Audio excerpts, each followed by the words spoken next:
ഇത് മാസ് മോട്ടോഴ്സിൽ നിന്നാണ്. Honda deo വണ്ടി സ്റ്റാർട്ടിങ് കംപ്ലൈൻ്റ് ആയിട്ട് നമ്മൾ പോയി എടുത്തുകൊണ്ടുവന്ന വണ്ടിയാണ്. അപ്പോൾ നിലവിൽ അതിൻ്റെ സ്റ്റാർട്ടിങ് കംപ്ലൈൻറ്റ് കാണിക്കാനുള്ള കാരണം സെൽഫ് സ്റ്റാർട്ട് ആവാത്തതാണ് മെയിൻ കംപ്ലൈൻറ്റ്. അപ്പോൾ അതിൻ്റെ പ്രോബ്ലം ബാറ്ററി ചാർജ് ഫുൾ ഇറങ്ങിപ്പോയേക്കായിരുന്നു. അതായത് ബാറ്ററിയുടെ കംപ്ലൈൻ്റ് ആയിട്ടാണ് നമുക്ക് കാണുന്നത്. 2025 ബാറ്ററിയാണ് ഇത് വരുന്നത്. ഞാനപ്പോൾ ഇത് ചെക്ക് ചെയ്യാൻ വേണ്ടിയിട്ട് വേറൊരു ബാറ്ററി എടുത്ത് വെച്ചാണ്. ഇതിൻ്റെ ബാറ്ററി നമ്മൾ ചാർജിലേക്ക് ഇട്ടേക്കാം. 2025 വെച്ചേക്കുന്ന ബാറ്ററിയാണ്. അതിനകത്ത് നിലവിൽ സംഭവിച്ചതിൽ ഓവർ ചാർജിങ് ആണ്. ചാർജ് കൂടുതലാണ് ബാറ്ററിയിലേക്ക് കയറുന്നത്.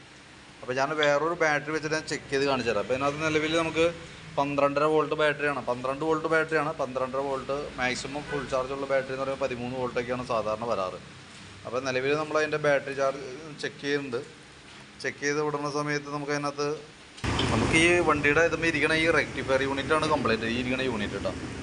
ഇതിൻ്റെ പ്രത്യേകത എന്ന് വെച്ചാൽ നിലവിൽ നമുക്കിനകത്ത് ഈ ഓവർ ചാർജ് കയറാതെ കൺട്രോൾ ചെയ്യണത് ആ യൂണിറ്റ് തന്നെയാണ്. വണ്ടിയിലേക്ക് ബാറ്ററി ചാർജ് കയറാൻ സപ്പോർട്ട് ചെയ്യണതൊക്കെ യൂണിറ്റ് തന്നെയാണ്. ഇതിനകത്ത് ഇപ്പോൾ നോക്കുമ്പോൾ നമുക്ക് 13 റേസ് ചെയ്ത് ഇപ്പോൾ വോൾട്ട് കാണിക്കുന്നുണ്ട്. കയറി വരും കേട്ടോ.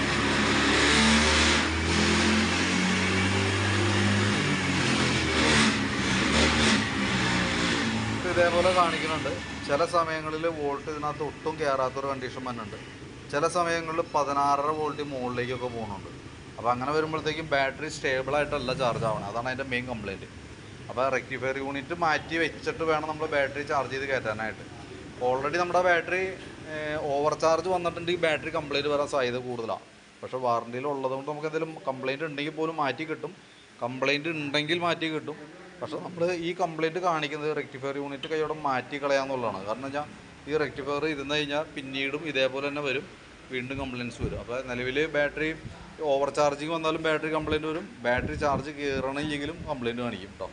അതാണ് മെയിൻ പ്രോബ്ലം. അപ്പോൾ കംപ്ലയിൻറ്റ് അതാണ്. അപ്പോൾ ബാറ്ററി ഫുൾ ചാർജ് ചെയ്തതിന് ശേഷം ഒന്നുകൂടി നമുക്ക് വെച്ച് ചെക്ക് ചെയ്യാം. അതിന് ശേഷം വീണ്ടും കൺഫേം ചെയ്തതിന് ശേഷം നമുക്ക് റെക്ടിഫയർ യൂണിറ്റ് മാറ്റി കളയാം കേട്ടോ. അപ്പോൾ ഞാൻ അതിൻ്റെ ഡീറ്റെയിൽസ് വാട്സപ്പിൽ ഇട്ടേക്കാം. എസ്റ്റിമേറ്റ് എമൗണ്ട് ഡീറ്റെയിൽസ് കൊണ്ട് വാട്സപ്പിൽ ഇടാം. ഓക്കെ.